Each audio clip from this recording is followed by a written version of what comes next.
Okay.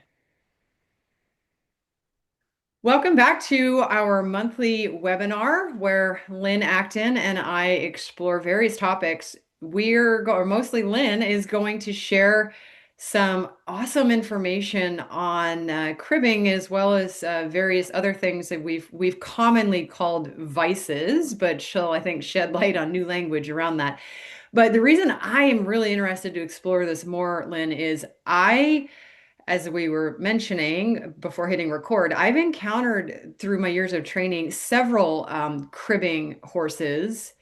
And the frustrating and interesting part about it is I've never been able to group these horses together to say, oh, well, they're all high energy or, high stress kind of horses. Some of them are quite calm, agreeable fellows, and they still had a cribbing habit. Or, some of them are a little bit more high strung and you might be able to write it off to, well, of course they crib. You can come up with various reasons why, but that's why this is such an interesting topic to me, is because there's not a lot of common denominators in terms of personality traits, but I know you're going to shed some light on common denominators when we dig deeper. So thanks for diving into this, and I'm going to hand it right over to you. Okay. I'm excited about this because I do have a different perspective on this. I found a really interesting article on cribbing and I shared it, and then I realized there's so much more to it. And so I invited my Facebook followers to respond and tell me, if you have a cribber, what have you done that has either helped the horse reduce cribbing or reduce the horse's stress level, or something that's made a positive difference. And I got some really exciting responses, some great success stories. But as you say, Jack, the diversity is amazing. The diversity of things that helped horses and the types of horses and the backgrounds of the horses. So I'm going to run through quickly what the risk factors are for cribbing. So it gives us a little clue where it comes from and may explain some of that diversity that you've seen in the personalities of the horses. And then I'm going to share some of the things that other people have shared that helped their horses. In some cases, amazingly, the horses actually stopped cribbing. Now, understand that what I'm sharing is not scientific studies. It's owners' reports, it's anecdotal information, but this is where the research starts. And this is what we're not finding in the literature about cribbing. The researchers are reporting the statistics. What I'm going to tell you is what owners have found, and something might work for only their horse. It might work for hundreds of other horses if people only knew to try it. So we can only put the ideas out there and people can make the best of them for their own horses. So cribbing is what happens when the horse bites down, pulls back, and gulps air. This is one of the stereotypes. It is actually a coping mechanism. It is used to be called a stable vice, as you said, but it's actually associated with elevated levels of the stress hormone cortisol, and cribbing releases dopamine, and it provides the horse with relief. So it's not learned because it's not something that's altogether fun to do by itself. It's only satisfying because this particular horse is getting that dopamine release. Wind sucking is very similar. The horse arches his neck and gulps air without biting down. These two, cribbing and wind sucking, are called oral stereotypies. Locomotor stereotypies are the weaving, stall walking, and pacing. And there's some thought that the specific stereotypy correlates to the deficits in the environment, that horses who were deprived of forage and nursing are more likely to be oral stereotypies, and horses who have had experienced too much confinement are more likely to have the locomotor stereotypies. But I don't know if anybody's actually researched that. That's just a thought that's there. When horses have stereotypies, there is a change in the brain. There's two interlinked brain structures, you don't need to know the names of them, that are activated by pain-killing and pleasure hormones, that's endorphins. So this is essentially like an addiction. These changes are considered permanent, although apparently brains are somewhat versatile and can change with different environment. But in general, it is considered a permanent change. And it takes two things to activate a stereotypy. a genetic predisposition, and stressful events.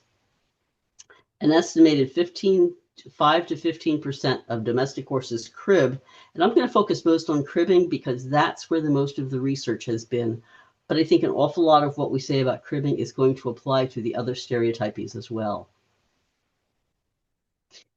Stereotypies do not occur in naturally kept herds. These feral ponies at Assateague Island National Seashore are not going to crib. So we know it's specifically related to domestic conditions. And the list of risk factors is really rather amazing. There's quite a few. Genetics is a starter, and they've actually identified a gene that goes with cribbing. If the horse does not have that gene, apparently they're not going to crib. And these genes show up particularly in thoroughbreds and warm bloods, although they can in other breeds, and they can run in families. Somebody reported a thoroughbred stallion whose owner stopped breeding him ethically because every single one of his foals cribbed. And that was foals. That was when he had been bred to different mares on different farms with different management. All the foals cribbed. Wow, that is a fascinating statistic. Yeah. Oh my Yes. gosh. Okay. Um, and multiple people reported in their comments that they had foals who cribbed before they were weaned, which was surprising to me because one of the biggest risk factors for cribbing is early or forced weaning. This foal here was obviously forcibly weaned. She went through the panic, screaming for her mother phase, and now is in the grief phase. But this is extended long-term stress with no relief, and that is a recipe for cribbing if there's a genetic background or genetic marker for it.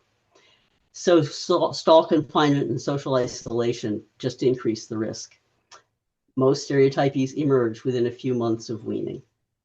So that's the connection there is pretty clear. And I think our podcast and blog on early weaning has a lot more information on why that is so much of a factor. That's really interesting that the stereotypes, stypies emerge shortly after weaning because the horses I referenced I've worked with that were cribbers or stall weavers, I never saw them develop it. They came with the issue. So at some point early in their life, it happened. And to your earlier slide's point, it definitely was a permanent thing. We tried various ways to reduce their stress, and it didn't really change, unfortunately, the cribbing.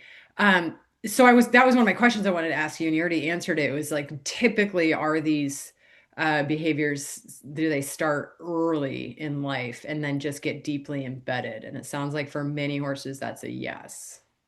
Yes, that's exactly the case. They tend to start early, most often within a few months of weaning, that then those brain structures that I mentioned earlier, those brain structures physically change and develop more, I think it's more opioid receptors. So that there's actually a different brain structure that makes cribbing produce the endorphins for them. So of course it's a self-reinforcing activity.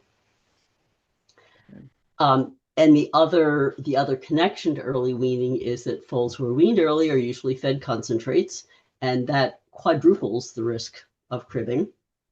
And many people observed that when the horses they have who already crib as adults, when they feed sweet feed, they crib more. There's also a couple of nutritional deficiencies that go with this. Selenium has been documented. And selenium's tricky because regionally, where I am, selenium is deficient in all of our forage. So we know we want to supplement selenium and E no matter what. But if you live in another part of the country, you might have too much selenium and it can be toxic. So it's a good one to check out with your vet. But if you are in a selenium deficient area, it's always worth adding that, and certainly it might help a cribber. And other people have noticed that somebody reported that when she gave her horse a calming supplement with magnesium in it, he stopped cribbing. Hmm. And another deficiency that is considered a possibility is copper. Something else that, along with zinc, tends to be very deficient in most of our forages. Other risk factors are stall confinement or extended stall rest. And this is when it's more likely to happen in adults. if they've been on stall rest for, it's one of those things. Sometimes you don't have a choice, um, but that does increase the risk. And if they're isolated in a stall, that doubles the risk. Stress lifestyles. It means stall time, limited turnout, frequent moves, lack of safe companions, and high stress careers. Cribbers are found more often among dressage horses and horses who are raced. And both of those, of course, have pretty high stress careers. So what we can do, raising healthy foals would significantly reduce it. Let's let them nurse and be with mama until they're at least 8 months old. Make sure their emotional needs are met with other companions and turnout and all the other good stuff. Meet their nutritional needs with forage. Add vitamins if necessary, but don't add concentrates. As we talked about in the previous one, Jack, adding those concentrates to make a foal grow faster does not necessarily make them grow healthier. In fact, just the opposite. But once the horse starts cribbing, generally we are pretty much stuck with it. It's a coping mechanism that provides needed comfort. And the latest research is saying do not try to stop them, because you can actually create more health problems than the cribbing itself creates. And of course, you don't want to scold a horse for it, because that's only going to increase the stress level. Instead, we want to focus on reducing the stress that encourages cribbing. And since that's probably not going to stop the cribbing, it might if you're lucky, but if it doesn't, then set them up with a safe place to crib. And people had some really great ideas for that too. But each horse's needs are different. People have had success with vastly different things, so you need to experiment and trust your intuition. Of Lynn, course, maybe we're yeah, going to get into this. You might spell this out in a second, but I wanted to ask, in terms of creating a safe place for cribbing, are we assuming like some of the concerns here are ingesting slivers if it's wood that they're cribbing on and things like that? exactly. Dental damage and ingesting wood are, I think, probably two of the biggest issues that we could potentially change. Yeah. Um, we start with a natural lifestyle as a foundation. Friends, forage, and freedom. That's the mantra. And of course, we know almost nobody has the perfect setup, but we do it. We go with the best we can with the resources that we have. A forage-based diet is really critical, and I heard that from people over and over again. You have to skip the sweetened feeds, even treats. Somebody reported a horse she knows who only cribs when you give him a carrot. Hmm. And you don't even think of carrots as being sweet, but apparently that's all it takes with this fellow. And watch out for the ration balancers. They are not okay for horses who crib. You want to go for high fiber, low carbohydrates. If they need more calories, add them with oils, not carbs. And if you need to add vitamins and minerals, then go ahead, but you can get vitamins. You don't have to get a forage balance, a ration balancer. And getting your hay analyzed, if that's feasible, can be really helpful in knowing what the deficits might be. And if a horse tends to crib mostly around mealtime, then that's a red flag that food is part of the issue. Now here, this is Bronze, who did not crib, but he helped himself to the hay stall to sample stuff. But just underneath his neck, you can see a bag that says teff pellets, and teff is a sort of hay, and it is relatively low for the most part in carbs. And that may be the kind of thing that you can use for a horse's bucket meal or even for treats in lieu of regular treats or feed. There was speculation for a while that cribbing was a way of self-medicating for ulcers by producing saliva. That's not proving out to be so. What the thinking now is that cribbing and ulcers are separate clinical conditions. They're two different things. They produce looking at the at anatomy of horses, they have two different effects, but the correlation is that both are stress related.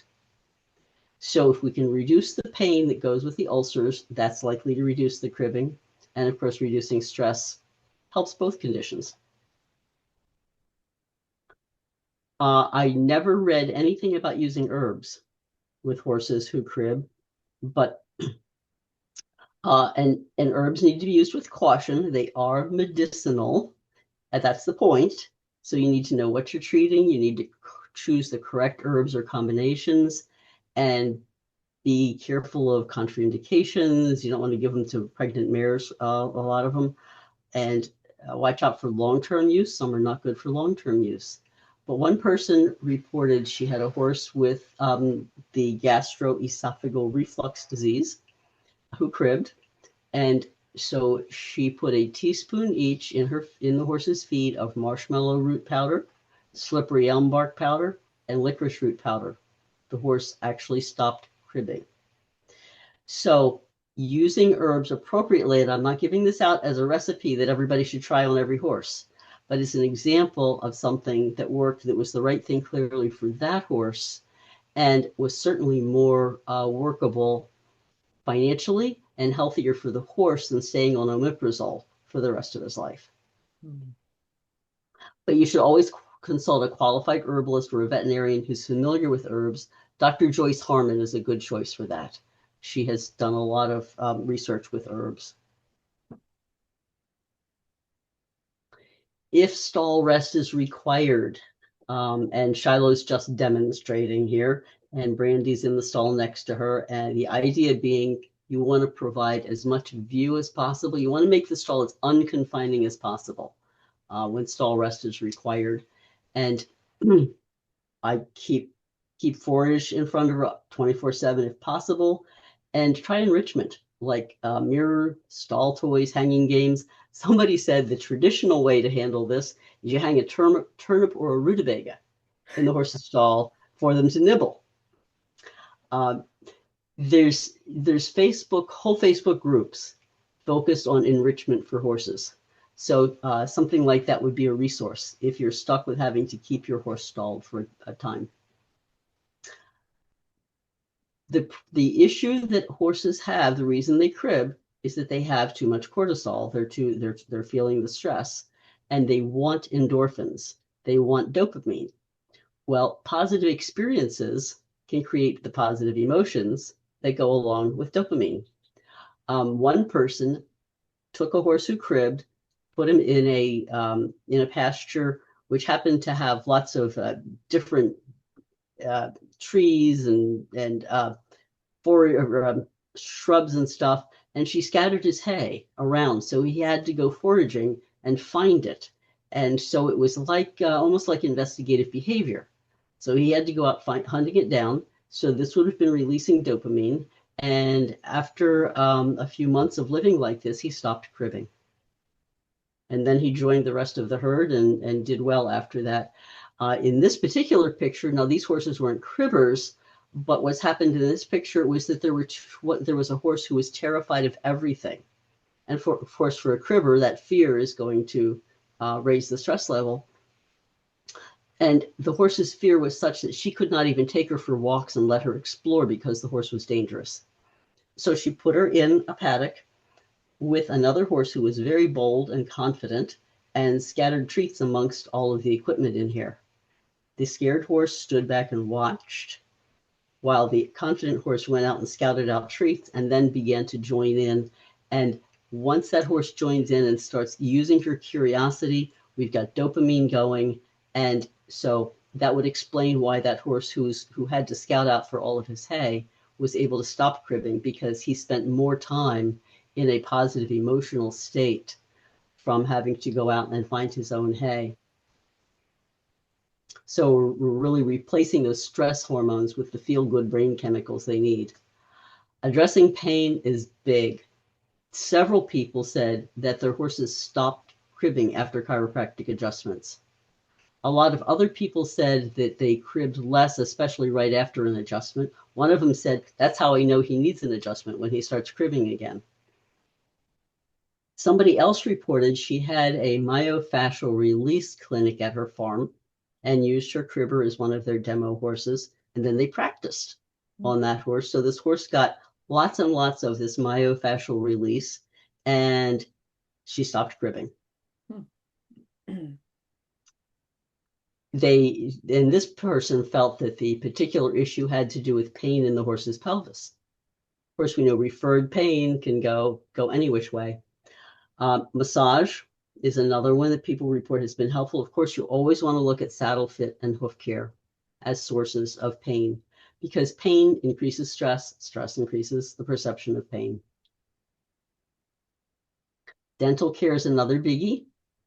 Several people reported that after their horse's bite was adjusted by a qualified equine dentist, that the horse stopped cribbing.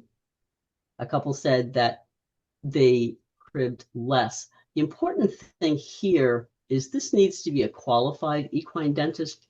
I know there's a lot of places where anybody can pick up the tools and call themselves an equine dentist. And then they can do a lot of damage to a horse's mouth.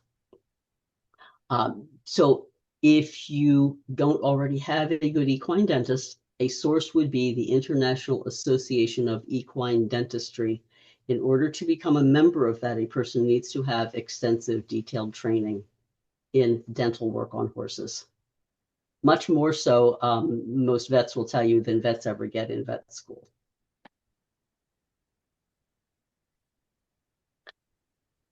Several people reported that their horses crib less when they put blankets on them in the wintertime. Again, it's the comfort thing. And that's Bronze, who that day insisted he not only needed his blanket, he needed his neck cover because it was cold.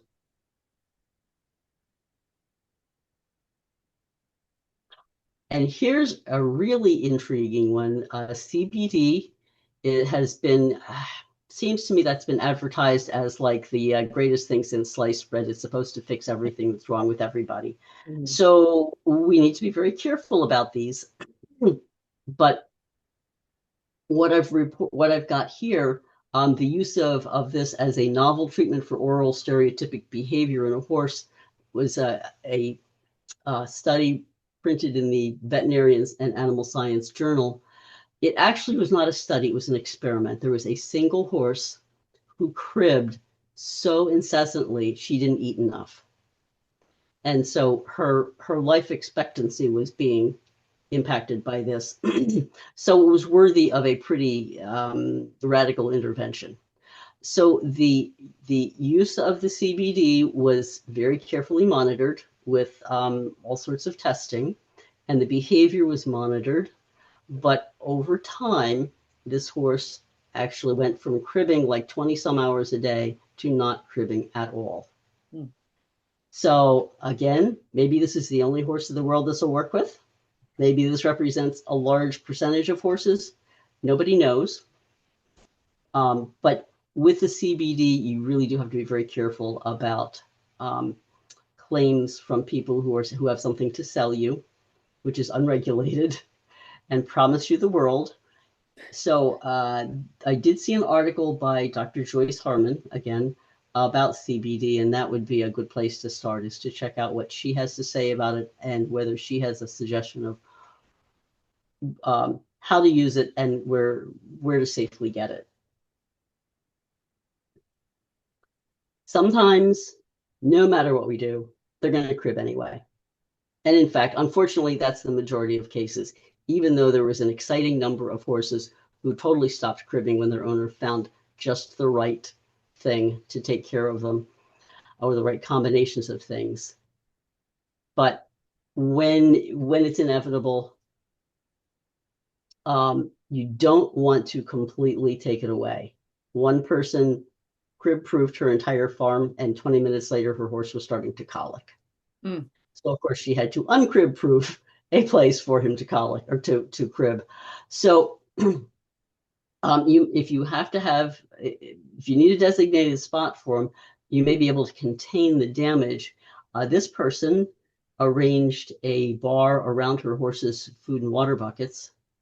And yes, he cribs on that and he makes a mess of it, but it's one place, and that one place can be easily repaired or replaced.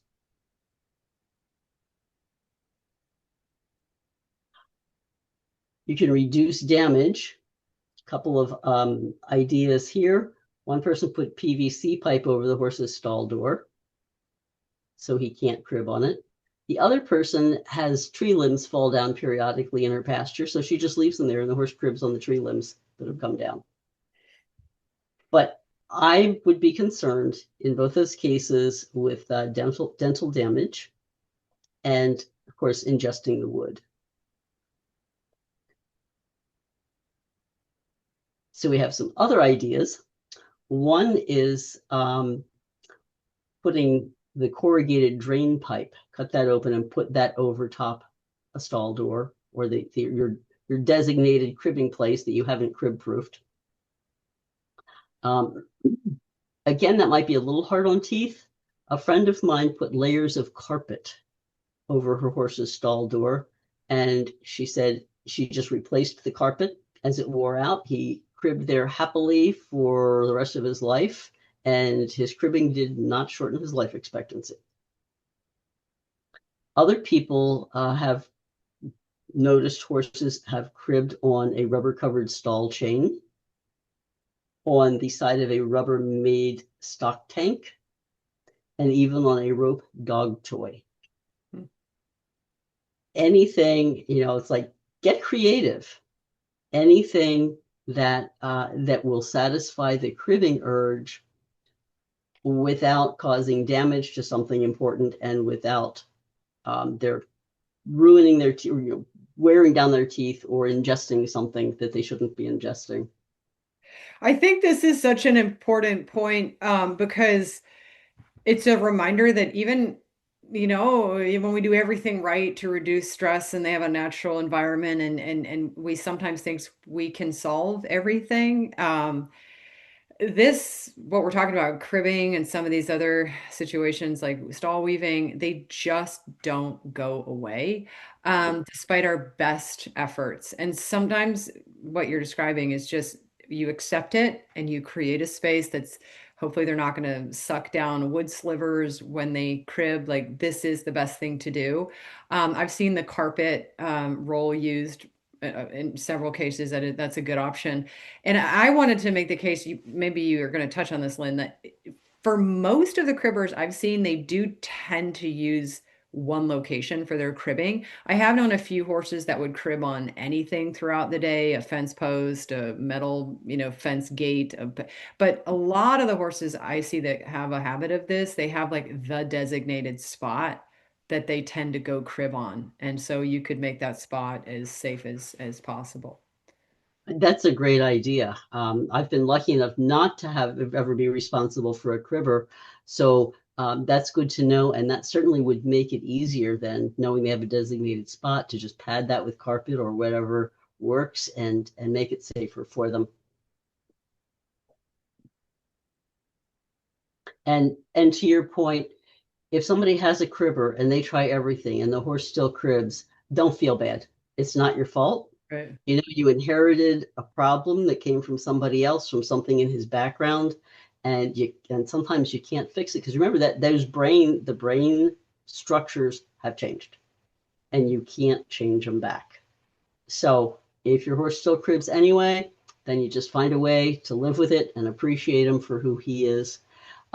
And one of the other things that had come up, and I'd seen claims that cribbers didn't learn as well as other horses.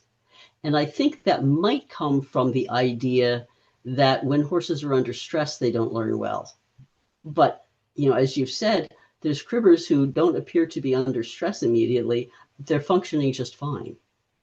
And so this Dr. Andrew Hemmings, he has specialized in studying cribbing and other stereotypies.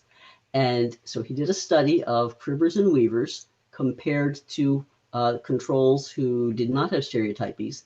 And he found that the cribbers and weavers actually learned faster Mhm. than the control horses, which he found quite fascinating, of course. So in the years since then, he said he's talked to owners, all the owners that he talks to who have cribbers, and he asks them what do they think about their horses. And he says 90% of them report that their cribbers are fast learners, fast thinkers who do their jobs very well. Hmm. Yeah. So it sounds like in a lot of ways, cribbers have been sold short for the problems that they do cause and then people overlook their positive traits. Hmm. So Dr. Hemming says it's time for a rethink. Specifically, he says in terms of what does it mean? What are the connections here? He's the one who's studying the genetic background in particular, and he doesn't say this, but I am wondering, is there any connection between the gene that predisposes a horse to cribbing and maybe something else? I mean, genes can get all sorts of traits linked together. Hmm. So maybe eliminating the gene pool of horses who crib wouldn't be a totally positive thing. Hmm. Yeah. So I say rethink options for your horse. You do what you can to reduce stress, experiment. We've got some ideas here from people who've found them useful. And I hope that anybody listening to this who's had some success with an idea will get in touch with me either through Facebook or my website and and let me know what you've done that's worked so I can add it to the blog that's going to go along with this because the more ideas people have, the the more options they have to help their horses, make their horses' lives more comfortable, make their own lives easier. It may be hard to know where to start, but for the most part, I say trust your intuition. I Hmm. find most people who have empathy for their horses also have good intuition. So if you have an intuition of what might work, go for it, experiment, evaluate, talk to your vet as needed, and let me know when you have success. In the 5 or so minutes we have left, Lynn, I had a couple questions. I think I know maybe what you came up with in your, whether it was anecdotal responses or something that you read in your articles. Number one, I've never seen non-cribbing horses become copycats of cribbing horses, but I have encountered that concern a lot from other people in the barn with a cribbing horse. What did you Mhm. find on that front? The research is solid and consistent. It is not a learned habit. Yeah. When you see multiple horses cribbing in the same barn, it's probably because they're living with the same stress or Yeah. came from the same kind of stressful situations, especially given that there's a genetic predisposition. A horse who does not have the genetic predisposition does not crib. So I think you couldn't teach it to a horse if you tried. Okay. And then is the prevailing idea nowadays to not use the cribbing collar? I know there's a lot of drawbacks to the cribbing collar, but Oh gosh. yeah, what's Yeah, yes. I've heard that if you use it, you need to continually make it tighter. It starts rubbing, um, and preventing a horse from doing what is really a self-soothing compensatory behavior has a lot of drawbacks and potential dangers in itself. And Dr. Hemmings is very clear, and the other researchers seem to be pretty much on the same page with him. Do not attempt to stop a horse from cribbing. Do what you can to make it less necessary for them Mhm. and um, and as safe as possible. And then just accept the fact that this is the way it is. It's who he is. Okay, great. And I think this presentation you gave us a lot of options. I mean, it's interesting how there are so many concentric circles with other things that we've talked about in terms of, caring for horses in the most responsible and natural way possible. And this, is shines another light on the ways that could benefit them. But I think it is interesting also to think about ways that, body work, myofascial work may help play a part. And there's no damage in trying that and experimenting. I think if you're grappling with a And career. as you say that, Chuck, I'm thinking too the corrective exercises that you suggest. Anything that horse makes a horse's body feel better Yeah. is going to be a positive and a potential way to help him reduce the need to crib. Yeah.